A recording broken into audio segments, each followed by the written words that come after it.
This is a show about the path less taken. A show about a rocky path, a path of patience and persistence in equal measure.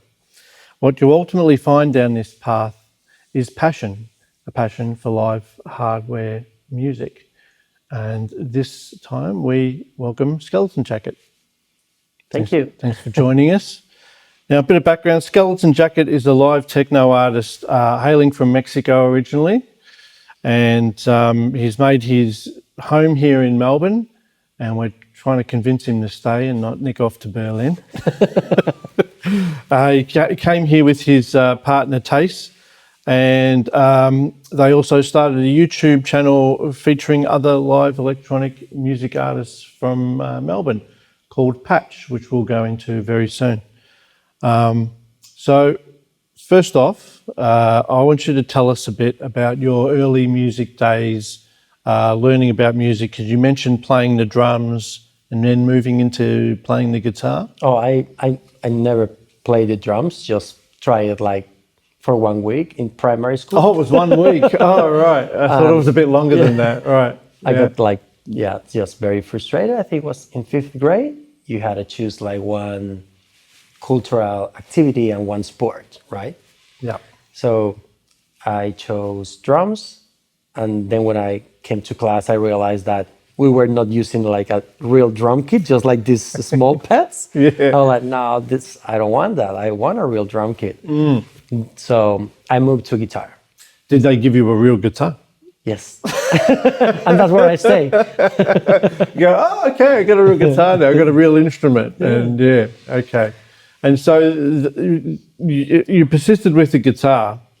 And how many, you were playing the guitar up until very recently, like really? Moving all the way up into bands and then playing solo with it. And I see myself as a guitar player. Because I play guitar for like all my life pretty much. Yeah. And with different bands and composing music, recording, touring, all that kind of stuff. You toured with a band and you toured solo as well? Sorry? You toured with a band originally? With different bands, just different projects across different times of Yeah. But basically that was my instrument. Yes, until I got into techno. We'll get into that. So your musical influences, like your parents, what did your parents listen to? And what were you listening to? What was playing at home when you were growing up? Like, home, it was just like playing whatever it was on the radio. On the radio. So no very like parents interested in arts or like.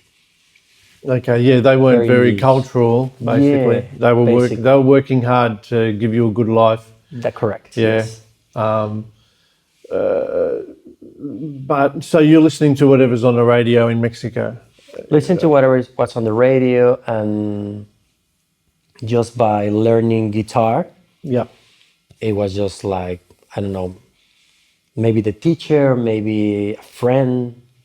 Have you listened to this song or this band? And then just slowly discovering the classics, the legends, like, Nirvana, all those kind of bands, Guns N' Roses, Metallica, blah, blah, blah. And then just slowly making your way into more like underground stuff. Yeah, so your guitar was your influence on your musical tastes. Like that's what drew you into new music and ultimately heavy metal, right? Metal as a genre. Yeah. And the branches of metal, let's say. Starting at rock, I suppose, grunge and moving into... Correct. So in my hometown, there was like a lot of like, I don't know if a lot of rock music. Yeah, okay. Gigs. Yeah. All the time. Right. Plenty of like punky, rocky scene. Yeah, right. And metal also. So it was all over the place, just from grunge to punk to... That's metal to progressive. Yeah. So this is Mexican bands and stuff, right? Yes. Probably stuff I probably wouldn't have heard of. Yeah. Correct. Yeah. Unless it's I think I was Oh, I mentioned it, I think, earlier. The only South American band that I know of that I'll ever listen to was Sepultura. Sepultura, I think. yeah. Yeah. So that influenced your music style right up until through high school. You had bands in high school, you said, yeah. And how did that go? How did you find working with band? Was it a great experience, or Yeah, it was just all about like having fun and then just, you know, being a teenager, just going into the rehearsal and just having fun basically. yeah, learning and stuff back Yeah. then? You didn't play for friends' parties and things, Friends or for were you parties, doing gigs normal or gigs. yeah, Yeah. yeah, Eventually, I moved to Mexico City to study audio engineering. oh, but you went to study business before that. Sorry, Yes, I was going to mention that. So you went to study business. So you're playing music, you're playing in band, you're in high school, you're listening to metal, enjoying that scene, and then you're leaving school. But you went to Mexico City, but you mentioned you went to go do business initially at university, Yeah. and you spent a year there. Did you say? Just a year, yeah. Yeah. And I was like, actually, this is not for me. And just moved to, I wanted to do something that it was keeping me close to music, Yeah. Okay. Yes. right? So, Oh, when you decided business studies is not for me, you went to look for something else, and you weren't sure, but you wanted something close to the music scene. yeah, correct. Okay. And So you that's- chose. Sound engineering, it was a good choice. And also, I wanted to get the skills to produce my own music. Yeah.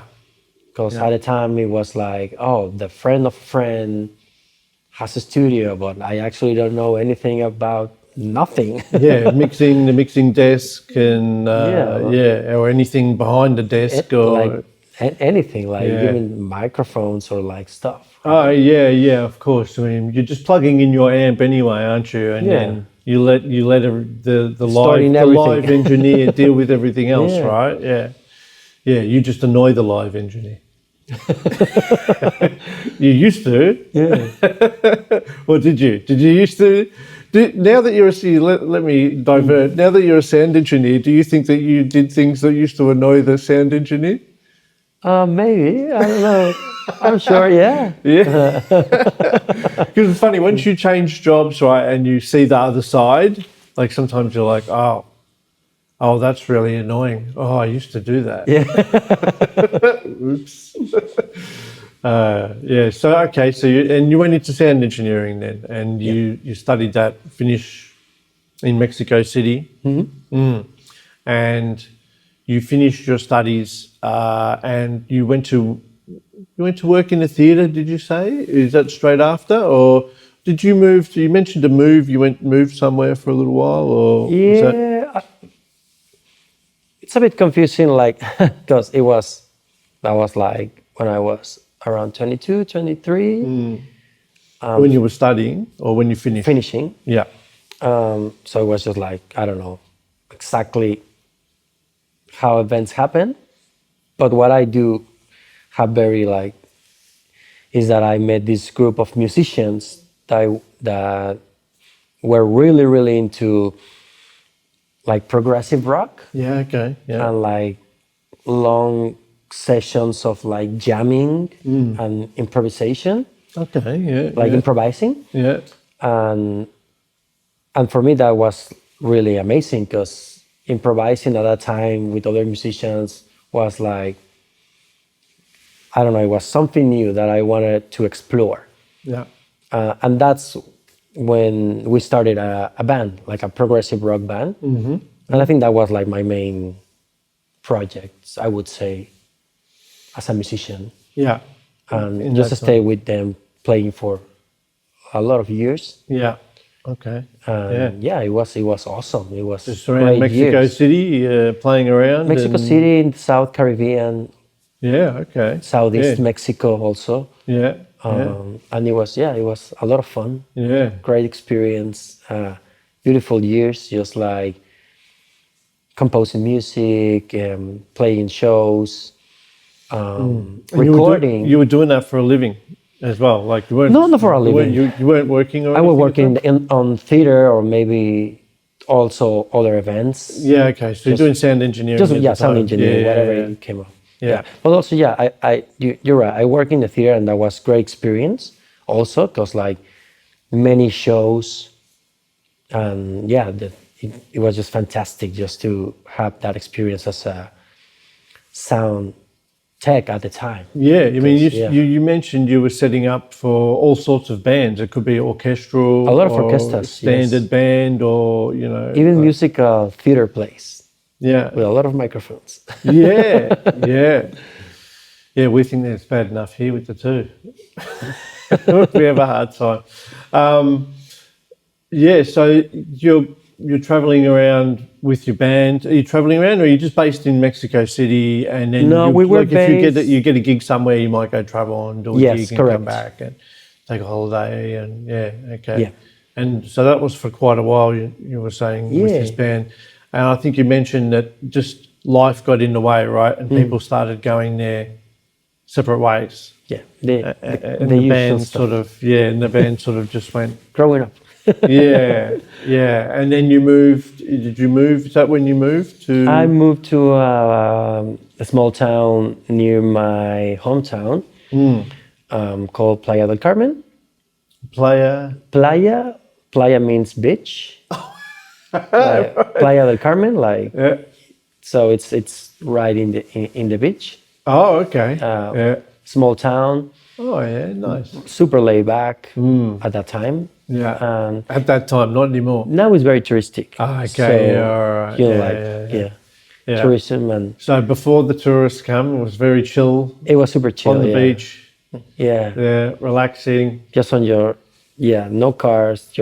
Just your skateboard. Pretty much, or your bicycle. Are you sound engineering at the time, or are you just taking a break? No, I don't even remember what I was doing. Just chilling. Taking a break from life. Yeah. Had a little break. Had a sabbatical, they call it in English. Partying a lot. Oh, okay. All right. Party time. Yeah. Okay. Is that when you discovered more electronic music, or? No, I discovered electronic music since very young age also, because there were a lot of raves while I was growing up as a teenager. So as well as the band scene in Mexico City, there's also a good rave scene then. Yeah, heaps. Yeah. But it was more trance music. Yeah, okay. Like psytrance and stuff. Yeah, okay. And I mean, I didn't mind it, but also it was not my cup of tea. It was like, whatever, I'm just going because all my friends are going to this insane party. Yeah, you mentioned to me the music at the time bored you.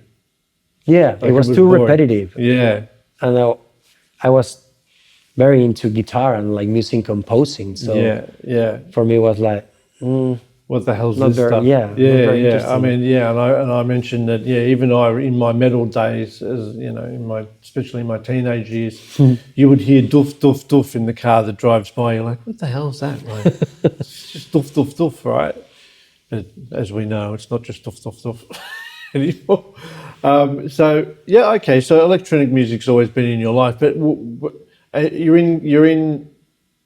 How do you pronounce it? Playa del Carmen.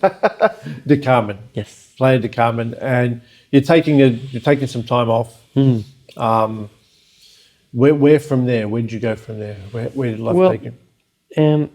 I was older, and there was a lot of like electronic music scene at that time over there, like a lot. So I was like listening to more like in techno. Techno over there. You were starting to hear more techno. Yeah. And I was getting more interested. I don't know, it was a different time of my life.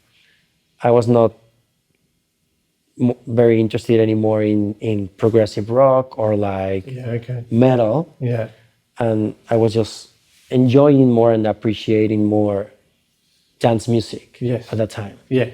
And I've had a similar journey where I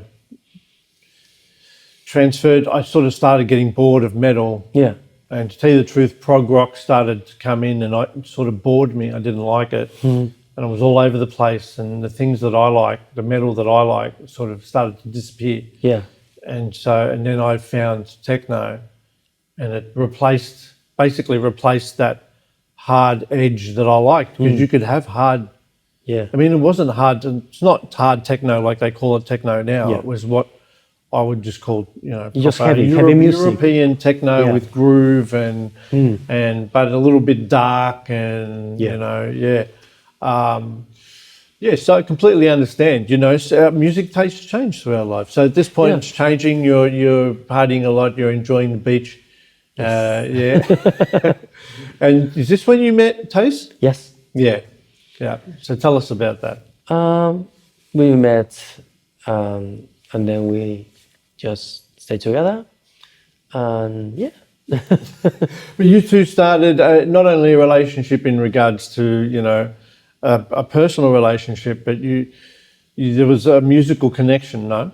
Yeah, because she's also a musician, a producer. And at that time, I was like starting to make music in a different way. No, not anymore as a music composer, but more as a producer. Yeah. But I didn't have a lot of experience, even though I knew how to use DAWs and like the basic concepts of like compression, EQing or whatever. I didn't have the years of experience of like producing. Not that I have it now. I'm still like learning a lot, but at that time it was like way less, like barely nothing. Well, a lot of the stuff that you would have been doing as a sound engineer would have been live. Yes, things. correct. And it wouldn't have been live electronic. It would have been live bands. Bands and so a lot of microphones and all those sort of things, right? So it's very different to also moving into the DAW environment and producing within that environment, and then learning how electronic music is made. Yeah. And all electronic music is made differently as well, right? So techno is different to trance, to psy, to, I mean, they have some basic fundamentals, but they all have different tricks, right? Yeah. So Tace, did you say to me, Tace brought this knowledge with her and started to teach you? She taught me a lot, and I would say that even to these days, she's still like showing me a lot of stuff. Somehow she still know a lot more than me. Well, she is doing a doctorate, no? Is it doing a doctorate, PhD? Yes. Yeah, so, yeah. We'll give her dibs. Yeah. So, you two met and you're working together, living together at the time? Yeah. Like moved in together and working on music? Working on music. Separately, like working on your own stuff. And what happened after? Did you say, I think you mentioned you were traveling a lot and getting gigs and stuff with her, and traveling and playing and getting gigs and stuff? Traveling and playing and producing and just being musicians. Yeah. No? Yeah. Basically, you're trying to live your life as a musician at that time. Were you doing sound engineering? I mean, After a while, I started doing some like mixing and recording and stuff for other artists. Yeah, okay. And that just like eventually just happened. Like we really never thought, oh, we should start a business. Like we were just like busy with our music, and then just other artists start approaching us like, hey, how much would you charge to produce a song for my band or like for my project? And okay, never thought about it. Let me get the maths. How long is it going to take me? How much am I going to charge? Then eventually just that became our way of income, and it just eventually was a business. But you mentioned you moved to Mexico City at some point, though. Correct. Back to Mexico City. Is that when you started the business fully, or? Did this start before you moved back to Mexico No, City, or had you moved back to Mexico City and then? We were just based in Mexico City, but also like traveling. Yeah. Okay. Yeah. But yeah, it was just like people just starting approaching us. Not even just from Mexico City. It could be just like from other city, and then just like we work in distance, or like send you some stamps, or just Yeah. So that was your life, yeah. running a studio basically in Mexico City with Tace. I mean, it wasn't like a professional studio. It was home studio basically, Okay. but with a decent home studio, I would say. Okay. So you never had bands come in and recording them or anything. It was mostly sort of just mixing and mastering No, a lot of like recording, singers. or You have to remember that like bands eventually, well, at least in Mexico, they start being not popular anymore, and it was just a lot of like pop musicians or like solo artists or like hip hop artists. Yeah. Okay. So no bands; they were just like beats. Yeah. Basically, just beats. And then vocalists over the top. Yeah. So you Maybe might some bring a guitars or vocalist in pianos or something and record them in a little home booth little or something. home booth, yeah, correct. Yeah. Okay. Yeah. And then COVID hit, you were saying. Yeah. COVID hit. And what happened after? So COVID hit, and what happened? Just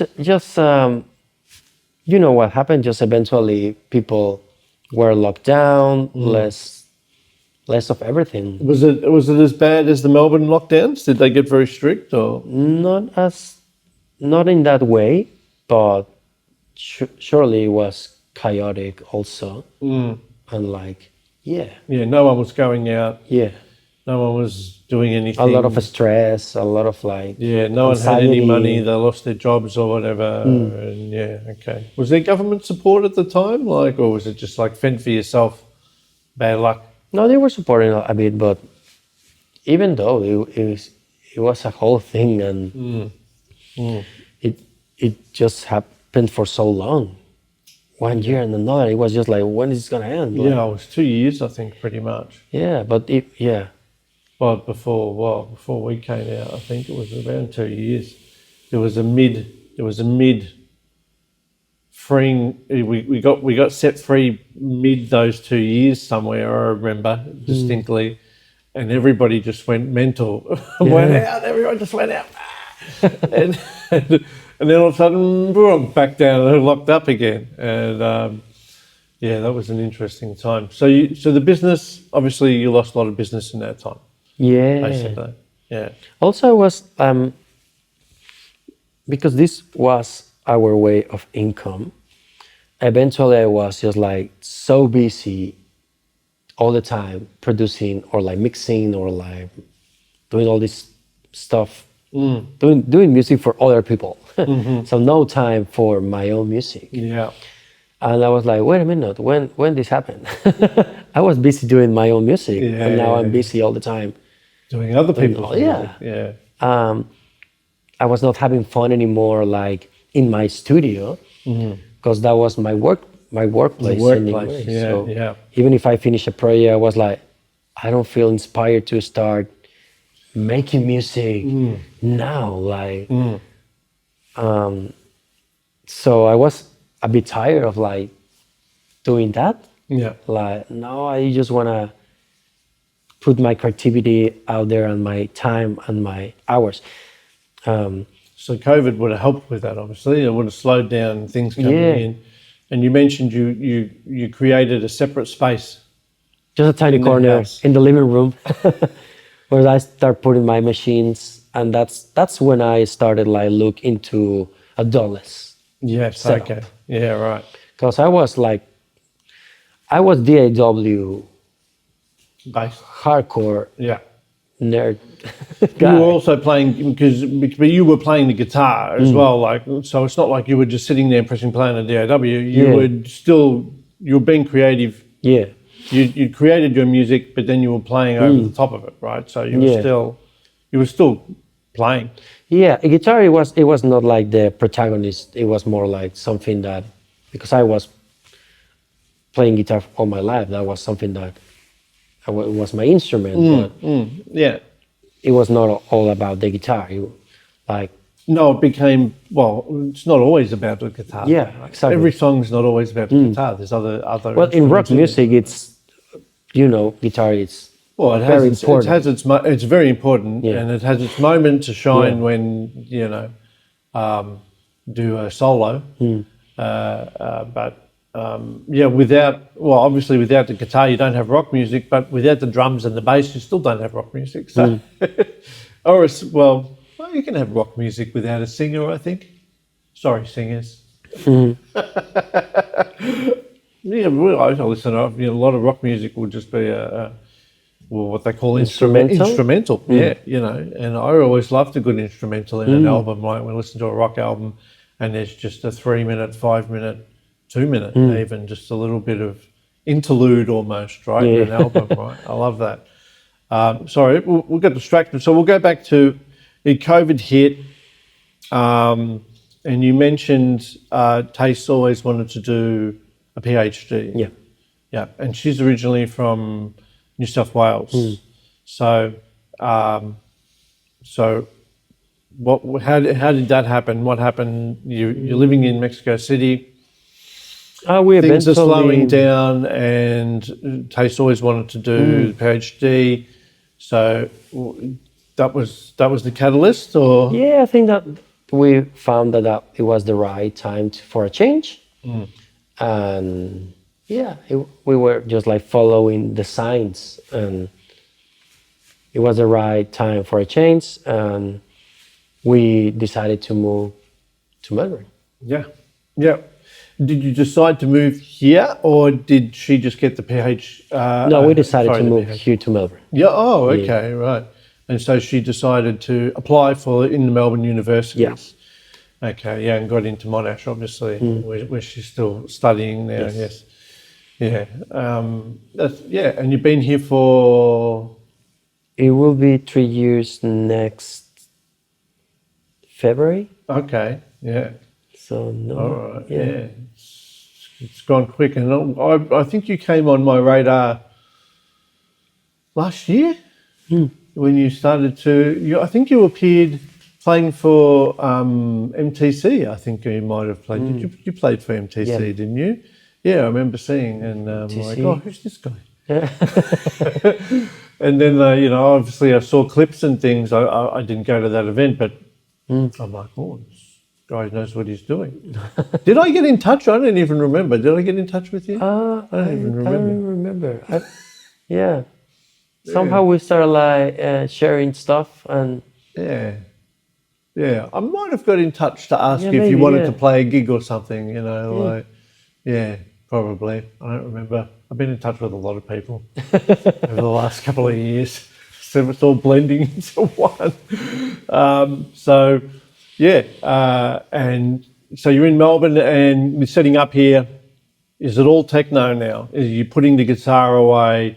The guitar away. It was like way back, like okay, because it sounded like it was just like from many years. Like just when I moved here, I left the guitar, but it was not like that. Like even years back in Mexico City, I was already like producing techno. Just many years in learning synthesis and all this stuff, and not even touching my guitar anymore. Yeah. So that was. Yeah. So Tace was teaching you in the box when you were back in Mexico. And did you start dabbling into soft synths basically? Yeah. Soft synths? Soft synths. So synthesizer, but in the DAW. Oh, software synths. Yeah. Yeah. And learning synthesis inside the DAW basically. Yeah. Because you mentioned you started using VCV Rack in there as well, right? Yeah. Yeah. I used to love VCV Rack. And, it's awesome. Yeah, I mean, it's a great tool. Yeah, I mean, why not start somewhere that's affordable, especially when you're in the box? And it's a great way to learn synthesis. If you can't afford modules, which a lot of people can't, You can still learn synthesis and how to play modular in DAW. Yeah. You know, it's that simple, right? Yeah. And I think a lot of the manufacturers have free modules and stuff, don't they? But Faco have heaps of their models. Yeah, you don't have to pay for them, right? You just download the Yeah. Yeah. Yeah. I've never actually used VCV Yeah, Rack. it's fantastic. I recommend it a lot if you're interested in learning modular. Yeah. So yeah, okay.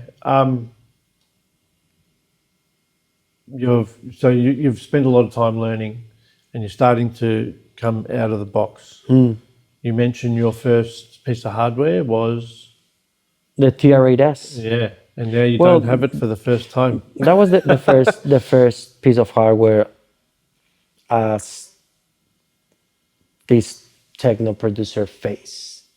Because way back when I was like way younger playing in bands, I have a virus. Oh, you had a virus. I have a virus. I have a Triton. The original virus. Yeah. Oh wow. So I already have, but I was really, I didn't know what I was doing. Yeah. I was just like, around. yeah, whatever. This sounds awesome. I This preset is great. Yeah. I understand. I've been there too. Yeah. Yeah. But when like in that other phase moving forward, TR8S and the subsequent 37, I actually think I bought the two at the same time. Yeah. Okay. And the subsequent 37 helps me to understand a lot about synthesis, even though it's just a very simple synthesizer, subtractive, classic synth, paraphonic. Yeah. But it's just the way it's laid out. It's straightforward. It's clean.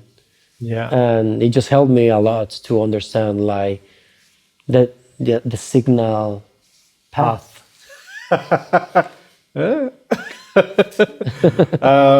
Yeah, well, a good synthesizer will do that, won't they? Yeah. And they are very well laid out. They're basically laid out in, And it sounds the beautiful. signal path, right? Like, yeah, whereas some synthesizers have things all over the place, and you know, why are the oscillators over there? Make noise? Are you talking about make noise? Well, it depends where you put make noise in the case, right? Like, actually, Make Noise do have a hardware synth, don't they? They did make one. I forget what it's called. But yeah, A semi-modular? yeah, it's a semi-modular. You have a few.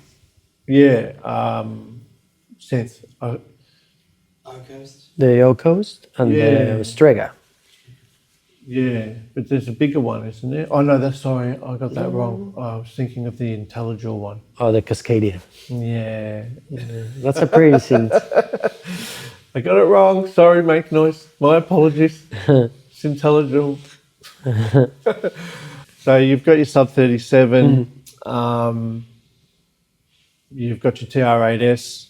You've moved to the, well, you didn't move to the corner. You moved to Australia, and you're right into your techno at this point, right? Yeah, I was. Yeah, also I got, well, yeah, I got here and I already was like, I felt already very comfortable with synths and DAW setup and the Electron workflow. Oh, so you had an Electron at this before you left as well? Digitone one. Digitone, yeah, okay, yeah. Digitone, yeah, not Digitact, Digitone. Digitone. Digitone one, yeah. I never owned a Digitact. Oh, okay. Yeah, just a Digitone. Yeah. And now the Digitone too. Digitone, yeah, Digitone. Sorry, I'm encouraging Marcus to get a Digitone. Apologies. Yeah, so, and so how was that moving to Melbourne? Now, I mean, that's technically, I know you moved around within Mexico, but how was that? How did that go? It was exciting. Changing cities, new country, different language. Yeah, I love adventure. Yeah. Yeah, it was very exciting, and I was also already very excited to come here because I heard about MES. Ah, yes. Even in Mexico. Yeah, even from Mexico, doing some research. Well, wow, this place, it's so unique. Yeah. I want to be there. I just want to spend a lot of time there. And that's what I did. Yes. Spend heaps of time in mess. Because the first 6 months you were waiting for a visa. Yes. And for those who don't know, this is Melbourne Electronic Sound Studio. And so you're waiting for your visa. You couldn't work at this time. You weren't allowed to. And you said you spent a lot of time in the Melbourne Electronic Sound Studio. Yeah. So basically, what is that place is this like interactive museum, synth museum, where they have like plenty of all kind of synthesizers, old to modern, Rack, Buchla, Surge, Moog, like anything you can imagine, and you can just book for, I think it was 3 hours per session or 4 hours, and just explore, record whatever you want. Yeah. So I was already like, I couldn't wait to go to MES, and I really wanted to learn modular with a Buchla system. Yeah, okay. I was like really like, because like, I know I'm never gonna be able to have a Buchla system. It's just so expensive. So expensive, But yeah. when I thought, oh, I can go there and like Play with use a Buchla 200, sick. So you spent 6 months playing with Buchlas, or what else? Not just with Buchla, but yeah, I would say like 50% of the times that I was going, it was just with the 200 system. Yeah, okay. I was so obsessed with that system. Yeah, It's so amazing. Yeah, I've never actually played with one, So beautiful. But I've heard fascinating, some wonderful music coming. Also because Buchla system, it's a different way of patching, because modulation is one signal path and audio is another signal path. Yeah. Okay. So it's not. You can't use. It's banana cables is for one thing, and audio cables, jack cables is for other things. I didn't know. So you have to think different in the way you're patching. Yeah. But that helps me a lot too. When I moved to Rack, it was way easier because it's just one way of patching. Yeah, well, you can use audio for modulation, basically, or vice versa. You can patch it, just voltages, so you can patch it wherever you want, right? Yeah, so that would have been a great time. Yeah. And then you had the 6 months are up, you got your visa, back to work. Were you disappointed? No, it's fine. I'm joking. We'll quickly get into your live hardware set at the moment. So what are you using at the moment? What's in your live hardware set? At the moment, I'm using Octatrack. I think it's on 2, a small IntelliGel palette, Case. 62 HP case, Yeah. and Ableton Move. Yes. It's a recent acquisition. Yeah, just like 10 days. Yeah, right. Super recent. Yeah. Replacing the TR8S basically. Replacing the TR8S, yes. Yeah. Yeah. So it's a compact setup. But I'm always moving my setup. It's never the same. Yeah. So I do something similar, but it's with the modular things that are coming in and out all the time, to keep me interested in what I'm doing. Same. Yeah. And so we're going to hear that in a moment. And what I really should talk to you about is, patch. Yeah. Let's go back to that. So why did you start patch? So patch, as you mentioned before, at the moment it's a YouTube channel and a SoundCloud channel where we invite live electronic hardware, techno hardware artists to perform a 1 hour set. Specifically techno, is it? Specifically techno. Oh, okay, right, yeah. And a short interview, as you well know. Yep. I was on the last one. Yeah. So we started because eventually we want to put together a label. Yes, okay. That it's about live techno artists. Yeah, okay. Because I firmly believe that the way to push the boundaries of the genre is through live hardware. Yeah, okay. Not so that's putting the deep. You think it's the future, basically. The future of Yes. techno is in live Yeah. performance. Yeah. So how have you come to that conclusion? So why So is AI anything to do with that? no, it's completely the opposite. DJs been there and done that sort of thing, or what do you think the future is in live hardware? So first of all, techno, it's born from like playing these weird instruments at a time. Yes. So people don't even know what they were doing, and that's exciting because you're discovering new things, right? When things just like take a name and a place in the industry, then it's just about repetition. Yes. And replicating one sound. Yeah. And that's all right, that's fine. But the way to push the boundaries of the genre, because techno is about progression. That's all techno is about, progression, modern future. Yes. Yes. The way to do that, I firmly believe, is through live hardware setups.